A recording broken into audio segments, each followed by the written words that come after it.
Hello friends, आप सब नमस्कार। आज हम लोग ज्ञान बिंदु का जो आपका बिहार पुलिस का प्रैक्टिस सेट निकाला गया है, उसके जितने भी प्रैक्टिस सेट है उन सभी को देखेंगे। चलिए शुरू करते हैं आज का अपना पहला प्रैक्टिस सेट, जो आपका है 7/8/2024 का। ठीक है, बिहार पुलिस सिपाही परीक्षा का ये आपका क्वेश्चन पेपर है। आइए देखते हैं कितना क्वेश्चन पूछे गए हैं और क्या क्वेश्चन है। देखिए, हमारा जो पहला क्वेश्चन होगा उसमें बोला गया है 1980 के दशक के प्रारंभ में सर्वोच्च न्यायालय ने न्याय तक पहुंच बढ़ाने के लिए कौन सा तंत्र तैयार किया था। आपके पास चार ऑप्शन है। इसका आपका आंसर हो जाएगा जनहित याचिका। क्या हो जाएगा इसका? हो जाएगा आपका आंसर जनहित याचिका। देखिए, 1980 के दशक के प्रारंभ में सर्वोच्च न्यायालय ने न्याय तक पहुंच बढ़ाने के लिए जनहित याचिका तंत्र तैयार किया। 1980 के दशक में शुरू की गई जनहित याचिका, यानी कि इसको हम लोग PIL की नाम से जानते हैं, कि व्यवस्था सबको इंसाफ दिलाने के लिहाज से एक महत्वपूर्ण कदम थी, क्योंकि अब गरीब लोग भी अदालत में इंसाफ पाने के लिए जा सकते हैं। पूछेगा जो PIL है इसकी शुरुआत कब की गई थी?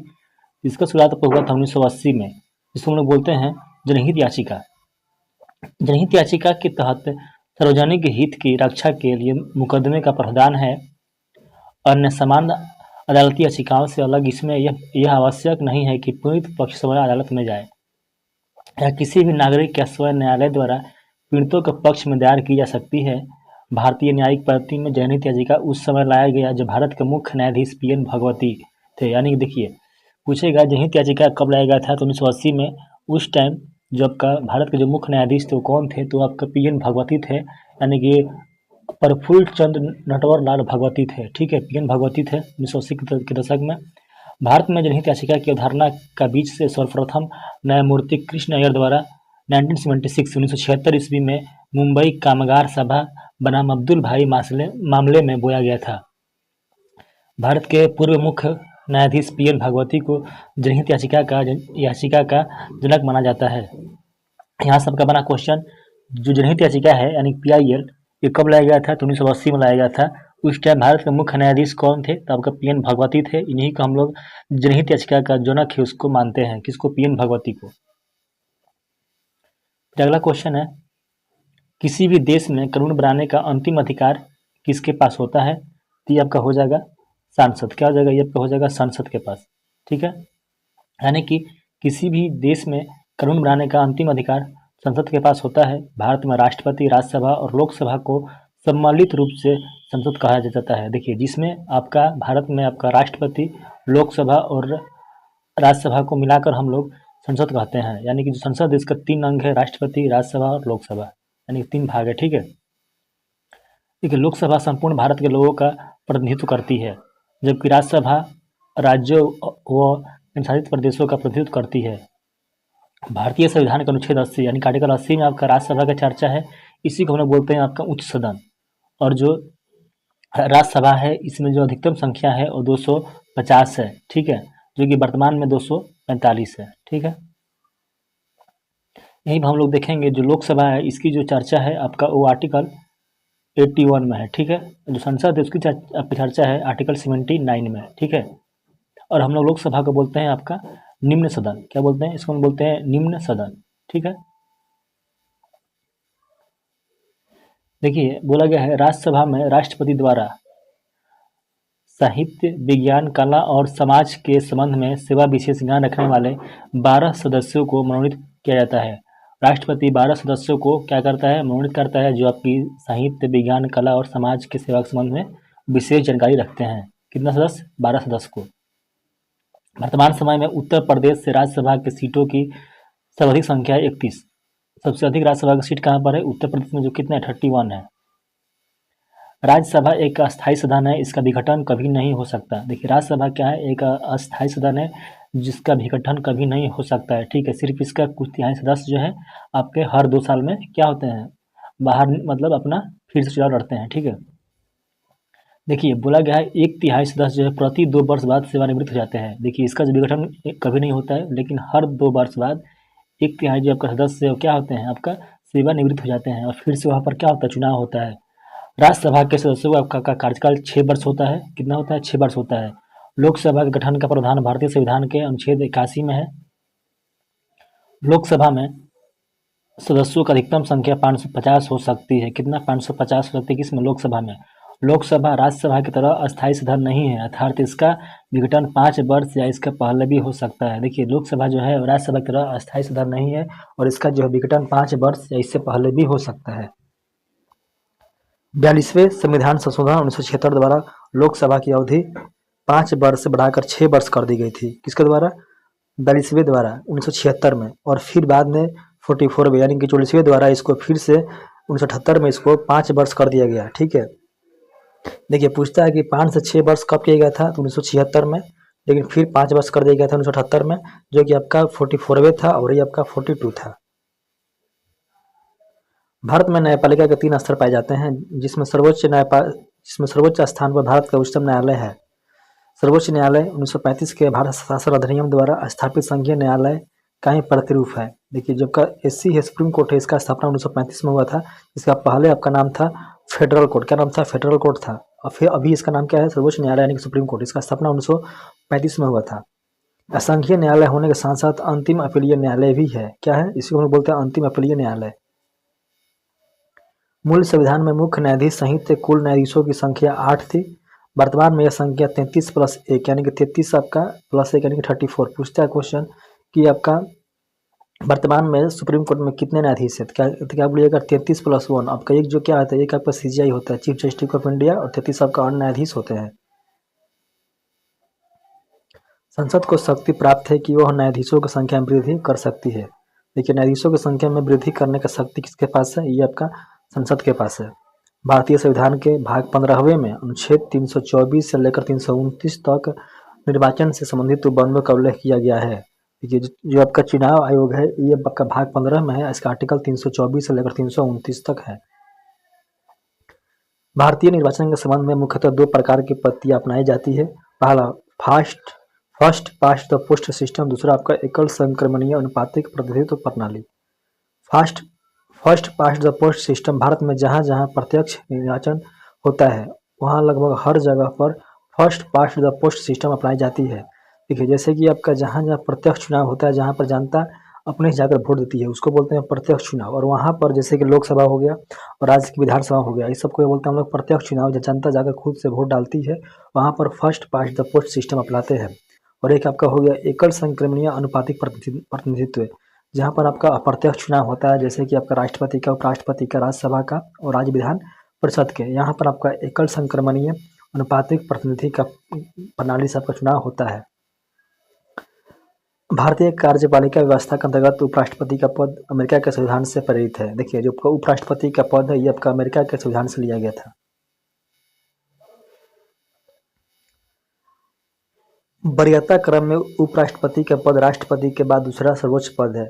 भारतीय संविधान के अनुच्छेद 63 में, अनुच्छेद 63 में उपराष्ट्रपति का पद का प्रावधान किया गया है। किसमें? अनुच्छेद 63 में किसका पद है? उपराष्ट्रपति का। अनुच्छेद 64 यानी कि अनुच्छेद 64 है, इसके तहत उपराष्ट्रपति राज्यसभा का पदेन सभापति होता है। यानी जो राज्यसभा है उसका जो सभापति होता है वो किसको बोलते हैं हम लोग? उपराष्ट्रपति को बोलते हैं। कौन सा आर्टिकल है? 64 है। फिर क्वेश्चन है आपका, वार्षिक वित्तीय विवरण संसद के दोनों सदनों के समक्ष कौन रखवाता है? ये रखवाता है आपका राष्ट्रपति। कौन हो जाएगा? आपका हो जाएगा राष्ट्रपति। देखिए, भारत में वार्षिक वित्तीय विवरण को राष्ट्रपति संसद के दोनों सदनों के समक्ष रखवाते हैं। वार्षिक वित्तीय विवरण को बजट कहा जाता है। क्या कहते हैं? बजट कहा जाता है इसी को। और वार्षिक वित्तीय विवरण में भारत सरकार को अनुमानित आय और व्यय का विवरण होता है। यह दस्तावेज बजट प्रक्रिया का हिस्सा होता है। वार्षिक वित्तीय विवरण का प्रावधान भारतीय संविधान के अनुच्छेद 112 में है। देखिए, जो बजट है इसका प्रावधान है आपका आर्टिकल 112 में है। वित्त मंत्री के नेतृत्व में वित्त मंत्रालय के द्वारा आम बजट तैयार करवाया जाता है। भारत के प्रथम वित्त मंत्री आपके कौन थे? R.K. ससनुम शेट्टी थे, जो पहला बजट पेश किया था। देखिए, पूछता क्वेश्चन, भारत के प्रथम वित्त मंत्री कौन थे? तो आपका थे R.K. ससनुमुख शेट्टी, जो आपका पहला बजट पेश किया था। ये क्वेश्चन इंपोर्टेंट है। कौन है? R.K. ससनुम शेट्टी थे, जो पहला बजट पेश किए थे। ठीक है। फिर यहाँ पर अनुच्छेद 75 के 1 में राष्ट्रपति द्वारा प्रधानमंत्री की नियुक्ति का प्रावधान है। देखिए, आर्टिकल 75 में आपका राष्ट्रपति जो है प्रधानमंत्री का क्या करता है, नियुक्ति करता है। सर्वाधिक लंबे समय तक प्रधानमंत्री के पद पर रहने वाले प्रधानमंत्री कौन थे, पंडित जवाहरलाल नेहरू थे। ठीक है। इंदिरा गांधी, एच डी देवगौड़ा और डॉक्टर मनमोहन सिंह राज्यसभा के सदस्य होते ही प्रधानमंत्री बने थे। कौन कौन, इंदिरा गांधी, एच डी देवगौड़ा और डॉक्टर मनमोहन सिंह, ये राज्यसभा के क्या थे, सदस्य थे और भारत के प्राइम मिनिस्टर बने थे। पीवी नरसिम्हा राव ऐसे प्रधानमंत्री थे जो पद ग्रहण के समय किसी भी सदन के सदस्य नहीं थे। ठीक, कौन थे आपका, पीवी नरसिम्हा राव। 3 प्रधानमंत्री जवाहरलाल नेहरू, लाल बहादुर शास्त्री और इंदिरा गांधी की मृत्यु उनके पदावधि के दौरान हो गई थी। कौन कौन, जवाहरलाल नेहरू का, लाल बहादुर शास्त्री का और इंदिरा गांधी का, ये तीनों जब भारत के पीएम थे उसी टाइम इनकी मृत्यु हो गई थी। देखिए, मोरारजी देसाई सबसे अधिक उम्र एवं राजीव गांधी सबसे कम उम्र के प्रधानमंत्री बनने वाले हैं। लोकसभा के प्रथम अध्यक्ष गणेश वासुदेव मांगलोकर थे। कौन थे, गणेश वासुदेव मांगलोकर थे। सर्वाधिक लंबे समय तक लोकसभा अध्यक्ष के पद पर रहने वाले अध्यक्ष बलराम जाखड़ थे, जिनका कार्यकाल 9 वर्ष 329 दिन तक रहा था। किसका था, बलराम जाखड़ का। ठीक है, सबसे अधिक समय तक लोकसभा के अध्यक्ष रहे थे। राष्ट्रपति देश का संवैधानिक प्रधान होता है एवं भारत का प्रथम नागरिक भी कहलाता है। भारत के प्रथम राष्ट्रपति कौन थे, डॉक्टर राजेंद्र प्रसाद। भारत की प्रथम महिला उपराष्ट्रपति, भारत की प्रथम महिला राष्ट्रपति प्रतिभा पाटिल थी। स्वतंत्र भारत के बाद जन्म लेने वाले भारत की पहली राष्ट्रपति द्रौपदी मुर्मू है। फिर क्वेश्चन है, सर्वोच्च न्यायालय के मौलिक क्षेत्राधिकार में क्या शामिल है। ये शामिल है आपका संघ एवं राज्यों के बीच तथा राज्यों एवं राज्यों के बीच विवादों का निपटारा। किसमें है, सर्वोच्च न्यायालय के मौलिक क्षेत्राधिकार में शामिल है। संघ एवं राज्यों के बीच में कुछ गड़बड़ हुआ उसको, और राज्यों के बीच में गड़बड़ हुआ उसको कौन निपटाता है, सुप्रीम कोर्ट। देखिए, बोला गया है सर्वोच्च न्यायालय के मौलिक क्षेत्राधिकार में संघ एवं राज्यों के बीच तथा राज्यों एवं राज्यों के बीच विवादों का निपटारा करवाना शामिल है। भारतीय संविधान के अनुच्छेद 131 में मौलिक क्षेत्राधिकार का प्रावधान किया गया है। कितना, आर्टिकल 131 में क्या है, मौलिक क्षेत्राधिकार का प्रावधान किया गया है। इसके अंतर्गत सर्वोच्च न्यायालय 3 प्रकार के मामलों की सुनवाई करता है, जो इस प्रकार है। कौन कौन, एक तरफ भारत सरकार और दूसरी तरफ एक या एक से अधिक राज्यों की सरकार हो। 2 या 2 से अधिक राज्यों के बीच उत्तम विवाद, केंद्र या कोई राज्य या राज्यों का एक तरफ होना एवं एक या एक से अधिक राज्यों के दूसरी तरफ होना, ये सब क्या है, ये आपका मौलिक क्षेत्राधिकार है, जो आर्टिकल 131 के तहत सुप्रीम कोर्ट को प्राप्त है। फिर आपराधिक मामले, यह एक ऐसी क्रियाओं से संबंधित है जिसमें कानून में अपराध माना गया, जैसे चोरी, हत्या, दहेज, उत्पीड़न आदि। इसमें FIR दर्ज कराने के बाद पुलिस जांच कर अदालत में एक केस फाइल करती है। अपराधी के दोषी पाए जाने पर जेल या जुर्माना या दोनों लगाया जाता है। इसको बोलते हैं हम लोग आपराधिक मामले। फिर यहाँ पर दीवानी मामले क्या होता है, इसमें आपके विशेष संबंध विशेष व्यक्ति विशेष के अधिकारों के उल्लंघन से है, जैसे कि आपका जमीन विवाद, वस्तु खरीदारी, किराया, तलाक आदि, ये आपका दीवानी मामले है। इसमें आपका प्रभावित पक्ष जो है न्यायालय में क्या याचिका दायर करता है। बोला गया है सोवा रिगपा क्या है। देखिए, सोवा रिगपा क्या है, सोवा रिगपा आपका एक हिमालय की पारंपरिक दवा पत्ती है। क्या है, हिमालय की एक पारंपरिक दवा पत्ती है सोवा रिगपा। देखिए, सोवा रिगपा हिमालय की पारंपरिक दवा पत्ती है। सोवा रिगपा चिकित्सा की एक पारंपरिक पत्ती है जो भारत के हिमालय क्षेत्रों में प्रचलित है। यह चिकित्सा पत्ती तिब्बत से आई है और दुनिया भर में सबसे पुरानी चिकित्सा परंपराओं में से एक है। सोवा रिगपा शब्द का अर्थ है उपचार का ज्ञान और यह मोटी भाषा से लिया गया है। सोवा रिगपा के ज़्यादातर सिद्धांत एवं अभ्यास आर्यवर्त के समान है। सोवा रिगपा में इलाज के लिए शरीर और मन का विकास को महत्व दिया जाता है। क्या सोवा रिगपा कहाँ से, हिमाचल की पारंपरिक दवा पत्ती है। क्या सोवा रिगपा। सोवा रिगपा के अभ्यास को विनियमित करने के लिए धर्मशाला में तिब्बती चिकित्सा के लिए केंद्रीय परिषद स्थापित है। सोवा रिगपा के संस्थाओं के लिए मुख्य भारतीय केंद्र लद्दाख धर्मशाला है। फिर बोला गया है प्रधानमंत्री नरेंद्र मोदी ने मार्च 2024 में देश की पहली अंडर वाटर मेट्रो का उद्घाटन कहाँ किया था। ये किया था कोलकाता में। ये आपका करंट अफेयर है, उसको आप देख लीजिएगा। क्वेश्चन है, गोलकीपर के रूप में प्रदर्शन के लिए निम्नलिखित में से कौन सा पुरस्कार दिया जाता है। तो ये आपका हो जाएगा हॉकी इंडिया बलजीत सिंह पुरस्कार। ये आपका मिलता है किसको, सिर्फ गोलकीपर को। ठीक है, कौन सा? हॉकी इंडिया बलजीत सिंह पुरस्कार। देखिए, गोलकीपर के रूप में प्रदर्शन के लिए हॉकी इंडिया बलजीत सिंह पुरस्कार दिया जाता है। यह पुरस्कार भारत में हॉकी के गोलकीपरों को उनके उत्कृष्ट प्रदर्शन के लिए दिया जाता है। मेजर ध्यानचंद पुरस्कार भारत में खेलों में उत्कृष्टता के लिए दिए जाने वाला एकमात्र प्रतिष्ठित पुरस्कार है। मेजर ध्यानचंद खेल रत्न पुरस्कार, जिससे पहले राजीव गांधी खेल रत्न के नाम से जाना जाता था, भारत में किसी खिलाड़ी को दिया जाने वाला आपका सर्वोच्च पुरस्कार है। कौन सा? राजीव गांधी खेल रत्न, जिसको हम लोग अब बोलते हैं मेजर ध्यानचंद खेल रत्न पुरस्कार। इसके तहत आपका 25 लाख रुपया मिलता है। कितना मिलता है? 25 लाख रुपया मिलता है। किसके तहत है? मेजर ध्यानचंद खेल रत्न के तहत कितना मिलता है? 25 लाख रुपया मिलता है पुरस्कार के तौर पर। अब देखिए, यहाँ पर कुछ पुरस्कार है और उससे मिलने वाले राशि के बारे में बताया गया है। जैसे कि आपका अर्जुन पुरस्कार है 15 लाख। फिर आपके यहाँ पर द्रोणाचार्य पुरस्कार है 15 लाख। द्रोणाचार्य पुरस्कार नियमित श्रेणी है, इसमें 10 लाख। निम्नलिखित में से कौन सा भू अस्थायी उपग्रह नहीं है? तो ये आपका हो जाएगा जुगनू। जुगनू क्या है आपका? ये भू अस्थायी उपग्रह नहीं है। जैसे कि निम्नलिखित में से जुगनू जो है भू अस्थायी उपग्रह नहीं है। जुगनू एक नैनो सैटेलाइट है। क्या ये एक नैनो सैटेलाइट है, जिसे इसरो के मार्गदर्शन में IIT कानपुर द्वारा बनाया गया था? जुगनू क्या है? जुगनू एक आपका नैनो सैटेलाइट है, जिसको आपका IIT कानपुर ने बनाया, IIT कानपुर द्वारा बनाया गया है। भारत के कुछ प्रमुख भू अस्थायी उपग्रह हैं, जिसमें आपका इनसैट हो गया, जीसैट हो गया, कल्पना है, एंडूसैट है, हेमसेट है। ये सब क्या है? आपका भू अस्थायी उपग्रह है। ठीक है, यहाँ पर आपका है सामा चकेवा। सामा चकेवा बिहार का एक त्यौहार है। यह त्यौहार इस रिश्ते को समर्पित है। ये जो सामा चकेवा है, ये आपका भाई और बहन को, किसको? भाई और बहन को ये क्या है? ये त्यौहार आपका समर्पित है। कौन सा? सामा चकेवा त्यौहार। सामा चकेवा बिहार का एक त्यौहार है। यह त्यौहार भाई बहन के रिश्ते को समर्पित है।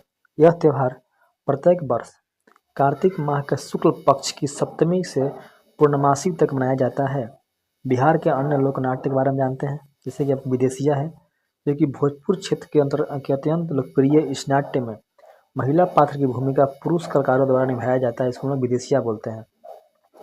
फिर आपका हो जाएगा जट जाटिन। केवल अविवाहित द्वारा इस लोक नाट्य में जट जाटिन के वैवाहिक जीवन का प्रदर्शित किया जाता है। डोमकच, यह नाट्य घर आंगन में ही बारात जाने के बाद वह अन्य विशेष अवसरों पर विवाहित महिलाओं द्वारा प्रस्तुत किया जाता है। इस लोक नाट्य का सार्वजनिक प्रदर्शन नहीं किया जाता है, क्योंकि इसके अंतर्गत हास्य, परिहास, अश्लील हाव भाव तथा संवाद को प्रदर्शित किया जाता है।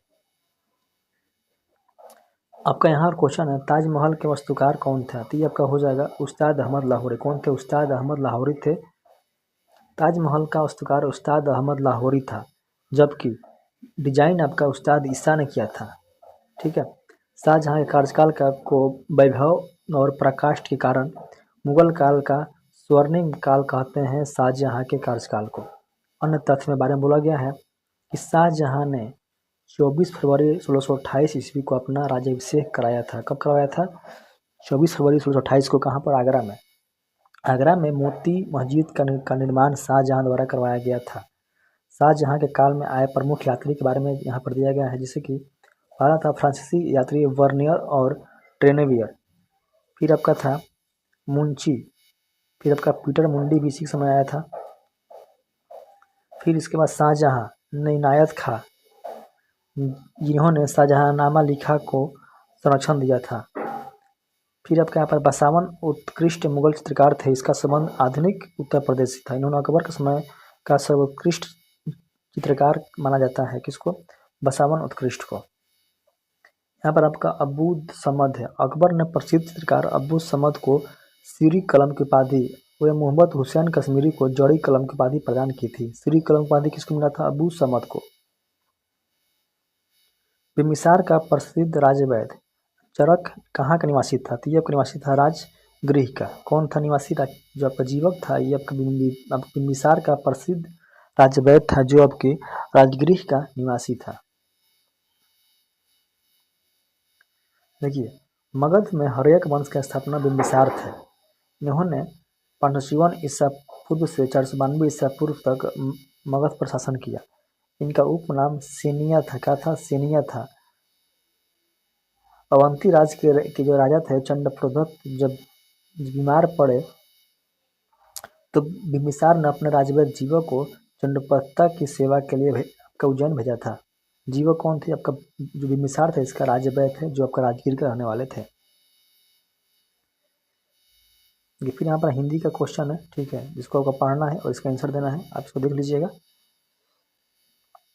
फिर यहाँ देखिए बोला गया है राज्य में विधान परिषद की सदस्य संख्या के विषय में असंवैधानिक प्रावधान क्या है।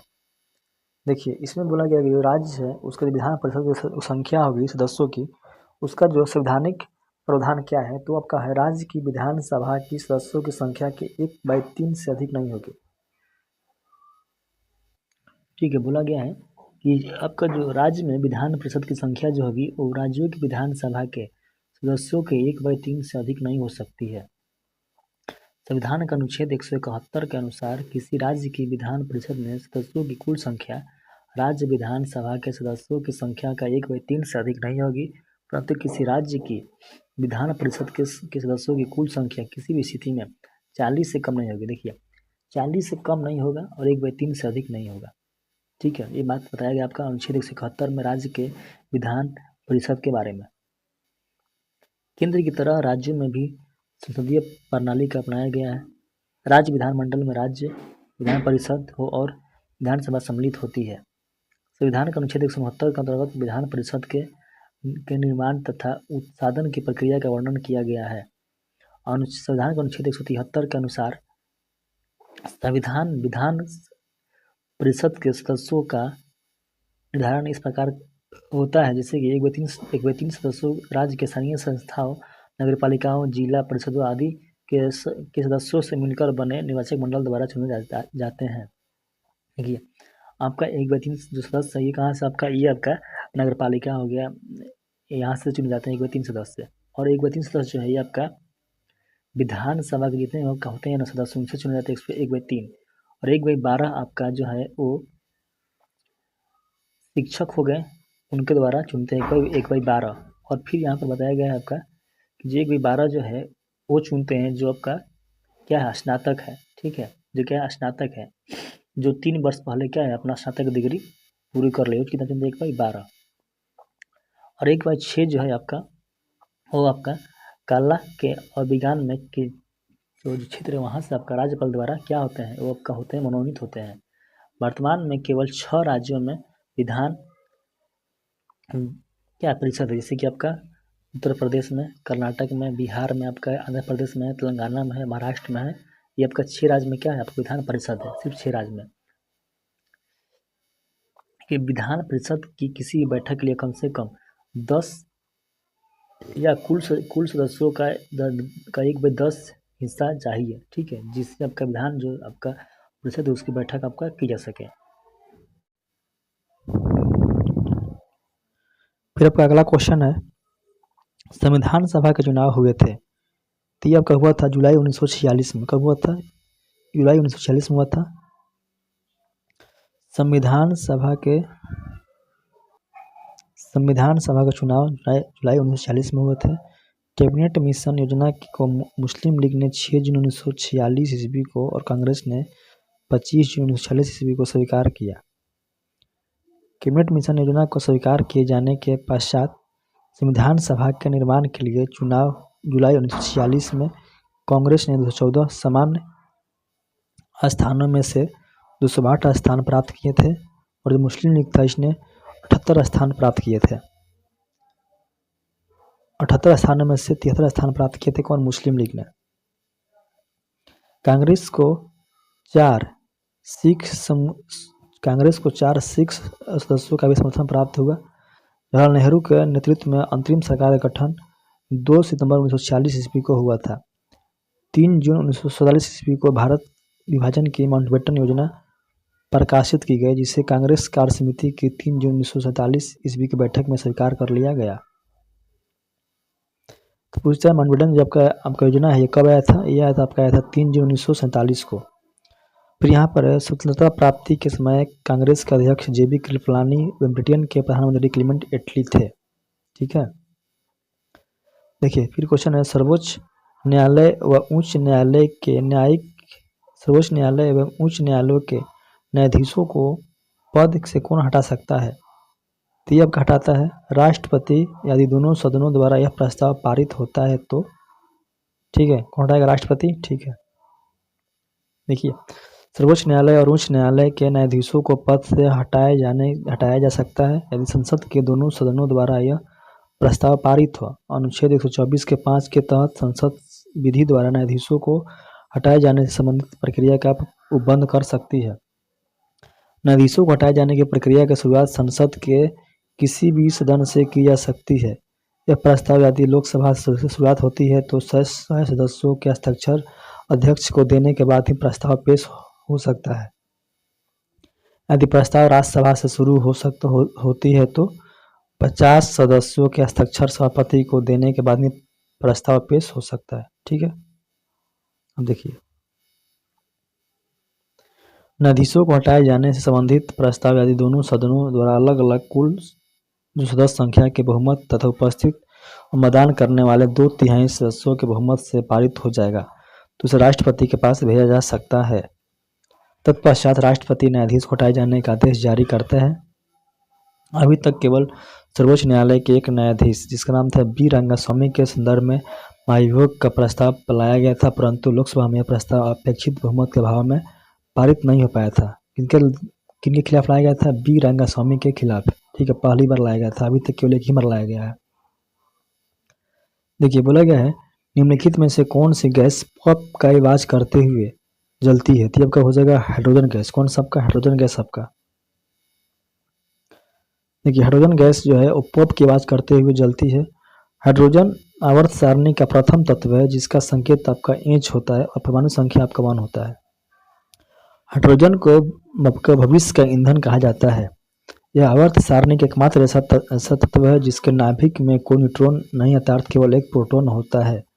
इसकी खोज आपका हेनरी कैवेंडिश ने की थी। किसका? हाइड्रोजन का। यहाँ पर बात करते हैं हम लोग हाइड्रोजन का कुछ उपयोग के बारे में, जैसे कि आपका वनस्पति घी के आपका निर्माण में द्रव हाइड्रोजन रॉकेट ईंधन के रूप में प्रयुक्त होता है। ईंधन सेल में विद्युत ऊर्जा बनाने में ईंधन के रूप में। फिर आपके यहाँ पर है नाइट्रोजन गैस जिसका हम लोग N2 बोलते हैं। यह एक रंगहीन तथा गंधहीन गैस है जो पृथ्वी के वायुमंडल का प्रमुख घटक है जिसका आपका 78% क्या है? नाइट्रोजन है। यूरिया नामक कार्बनिक यौगिक के प्रमुख अवयव है नाइट्रोजन जिसमें आपका 46% तक पाई जाती है। आपके यूरिया में जो नाइट्रोजन है उसका मात्रा आपका 46% होता है। जीवधारी नाइट्रोजनों को पेड़ पौधे से प्रोटीन के रूप में प्राप्त करते हैं। फिर आपके यहाँ पर बात है उसके उपयोग के बारे में, जैसे कि वायुयानों के टायर में, किसमें? वायुयान के टायर में कौन भरते हैं? नाइट्रोजन को। क्रायो बैंक में एक्सशीट संरक्षण में। नाइट्रोजन विद्युत बल्बों में तथा उच्च ताप मापने वाले तापमापन में भरने में काम आता है। अमोनिया के उत्पादन में। फिर आपके यहाँ पर है कार्बन डाइऑक्साइड गैस CO2। ये जो है आपका पौधे के लिए प्राणदायिनी गैस है क्योंकि यह गैस जंतु जगत द्वारा श्वसन के रूप में बाहर छोड़ी जाती है तथा पादप प्रकाश संश्लेषण द्वारा CO2 को ग्रहण कर जीवित रहते हैं। वायुमंडल में इसकी मात्रा है वो 0.03% है किसका? कार्बन डाइऑक्साइड का। CO2 gas green house gas के लिए उत्तरदायी है। CO2 गैस की प्रकृति अम्लीय होती है तथा यह गैस चूने के जल को आपका दुधिया कर देता है। कौन? CO2 gas. CO2 का जलीय घोल कार्बोनिक अम्ल कहलाता है। ये आपका मीथेन के बारे में है। देखिए मीथेन का होता है आपका फार्मूला CH4। यह एक एल्केन श्रेणी है जिसका CnH2n+2 फार्मूला होता है। प्राकृतिक गैस, बायोगैस इत्यादि के मुख्य अवयव मीथेन गैस होता है। कोयले के खानों में मीथेन तथा वायु के मिश्रण से भयंकर विस्फोट होता है अतः मीथेन को फायर डैम्प क्या बोलते हैं? फायर डैम्प कौन सा गैस है? मीथेन को भी कहा जाता है फायर डैम्प। मीथेन का उपयोग ईंधन के रूप में भी किया जाता है और इसका नाम है आपका फायर डैम्प। अंडे के जर्दी क्लोइडल कौन सा प्रकार है? जो अंडे का जर्दी होता है वो आपका क्लोइड का कौन सा प्रकार है? ये आपका हो जाएगा इमल्सन। इमल्सन होता है आपका जिसमें आपका द्रव प्लस द्रव का होता है मिश्रण। इमल्सन में आपका 32% फास्फोलिपिड होता है। क्या होता है इसमें? आपका 32% फास्फोलिपिड होता है।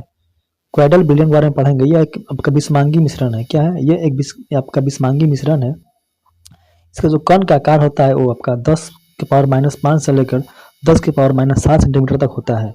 इतना छोटा होता है कि ये आपका पृथक रूप से आंखों से नहीं देखे जा सकते हैं। किसका कण? आपका क्वाड्रल बिलियन का। क्वाड्रल के कण प्रकाश की किरण को फैलाते हैं तथा मार्ग को दृश्य बनाते हैं। जब क्वाड्रल के कण को शांत छोड़ दिया जाता है तब ये कण तल पर बैठते हैं अर्थात अस्थायी होते हैं। ये क्षरण विधि द्वारा मिश्रण से पृथक नहीं किए जा सकते हैं, किंतु अपकेंद्रीयन तकनीकी द्वारा पृथक किए जा सकते हैं। क्वाड्रल के जो कुछ यहाँ पर एग्जाम्पल दिए गए हैं, जैसे कि आपका ये प्रक्षेपण माध्यम है और प्रक्षेपित अवस्था है, उसको आप लोग देख लीजिएगा। देखिए ये आपका टिंडल जो आपका इफेक्ट दिखाता है, जो आपका क्वाड्रल है ये आपका टिंडल प्रभाव को शो करता है। कौन सा? क्वाड्रल विलयन। ठीक है, बोला गया है आयरन का परमाणु प्रतीक क्या होता है, तो ये आपका हो जाएगा आपका Fe, यानी ऑप्शन नंबर सी आपका सही हो जाएगा। देखिए यहाँ पर कुछ आपका तत्व दिए गए हैं, उसका दिया गया आपका प्रतीक, इसको आप देख लीजिएगा। जैसे आप हाइड्रोजन का H होगा, हीलियम का H, लिथियम का Li, बेरिलियम का B, बोरोन का B, कार्बन का C, सभी का आप लोग देख लीजिएगा। यहाँ पर आपका सिल्वर का आपका Ag हो जाएगा। ठीक है, गोल्ड का आपका Au हो जाएगा, मरकरी का आपका हो जाएगा Hg हो जाएगा। अब इन सभी को देख लीजिएगा। फिर बोला गया है जल में ऑक्सीजन परमाणु की संक्रमण अवस्था क्या है, तो आपका ये हो जाएगा sp3। क्या हो जाएगा? sp3 होता है जल में ऑक्सीजन की संक्रमण अवस्था, आपका sp3 होता है। जल में ऑक्सीजन परमाणु की संक्रमण अवस्था sp3 है। इसका मतलब है कि ऑक्सीजन परमाणु 2s और 2p कक्षकों को मिलकर 4 संकर कक्षक बनाता है। ये संकर कक्षक ऑक्सीजन परमाणु के चारों ओर चतुष्फलकीय ज्यामिति में व्यवस्थित होते हैं। जल का सूत्र आपका H2O होता है। जल शुद्ध उदासीन होता है, अर्थात इसका pH मान 7 होता है। किसका? जल का। 4 डिग्री सेल्सियस तापमान पर जल का घनत्व अधिकतम तथा आयतन न्यूनतम होता है। देखिए 4 डिग्री सेल्सियस तापमान पर जल का जो घनत्व है आपका वो होता है अधिकतम, इसका आयतन है ये आपका होता है न्यूनतम। जल के प्रकार ये आपका हो जाएगा सॉफ्ट वाटर और हार्ड वाटर। देखिए यहाँ पर बोला गया कठोर जल, यह साबुन के साथ फेन नहीं उत्पन्न करता है।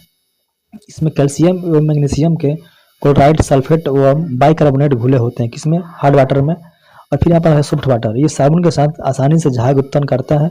यह जल पीने की दृष्टि से उपयुक्त होता है। सॉफ्ट वाटर हम लोग पीते हैं। फिर आपका जल की कठोरता जो है क्यों होती है, एक होता है अस्थायी कठोरता और अस्थायी। अस्थायी में आपको होगा यह कठोरता कैल्शियम एवं मैग्नीशियम के क्या चीज क्लोराइड तथा सल्फेट लवण घुले होने के कारण होती है। अस्थायी जो इसमें आपका कैल्शियम और मैग्नीशियम का जो आपका सल्फेट और क्लोराइड जो लवण है उससे घुले होने के कारण क्या होती है आपका अस्थायी होती है। लेकिन जहां पर हम बात कीजिएगा अस्थायी की, इसमें आपका कैल्शियम और मैग्नीशियम के बाइकार्बोनेट्स लवण के घुले होने के रहने के कारण होती है। कौन सा? अस्थायी कार्बोनेट। जल की अवस्था की कठोरता उसे उबाल कर दूर कर ली जाती है। जो अस्थायी कठोरता है इसको हम लोग उबाल कर दूर कर सकते हैं। यूरोप के स्केच रिपोर्टोर्ज के लेखक हैं। जो आपका यूरोप के स्केच है रिपोर्टोर्ज के लेखक कौन है, तो ये आपका हो जाएगा राजकुमार। कौन? राम कुमार। ठीक है, और यहाँ पे कुछ आपका रचनाकार है, इनका नाम दिया गया है। जैसे कि आप विश्वनाथ रेणु है, इसका है आपका 3 जल धन जल नेपाली क्रांति का था। धर्मवीर भारती हैं आपका, इनका युद्ध यात्रा है। फिर आपका रांगे राघव है, तूफानों के बीच है। कन्हैया लाल मिश्र है, जो क्षण बोले कण मुस्कुराए। फिर आपका इसको देख लीजिएगा, यहाँ पर आपका मुहावरा है, उसका अर्थ स्पष्ट किया गया। जैसे कि छाती पर जो मूंग डालना, इसका अर्थ होता है साथ रहकर परेशान करना। फिर आपका छाती पर पत्थर रखना है, इसका हो जाएगा धैर्य पूर्वक कष्ट सहना। फिर आपका छाती पर सांप लेटना यानी कि आपका ईर्ष्या करना, और छाती ठोकना यानी कि कठिन कार्य हेतु प्रतिज्ञा करना।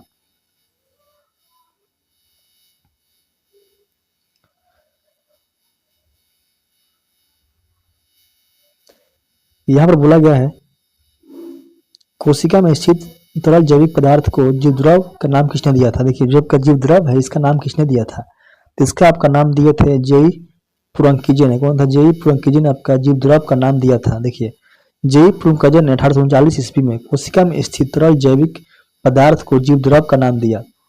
जीवद्रव जो द्रव है एक आपका तरल गाढ़ा लसलासा परभासी वजनयुक्त और गंधहीन पदार्थ है। जीवों की सारी जैविक क्रियाएं जीवद्रव के द्वारा ही होती है, जिससे कारण इसे जीवन की भौतिक आधार भी कहते हैं। जीवन का लगभग 80% भाग जल है। जीव द्रव में अकार्बनिक एवं कार्बनिक के विवेक अनुपात 81:19 का होता है। जीव द्रव का 99% भाग 4 तत्वों से मिलकर बना होता है ऑक्सीजन, कार्बन, हाइड्रोजन और नाइट्रोजन। आज के इतना ही, फिर हमसे मिलेंगे हम नेक्स्ट वीडियो में, जहाँ पर हम इसके बाद का क्वेश्चन को देखेंगे। उसके लिए थैंक यू, जय हिंद।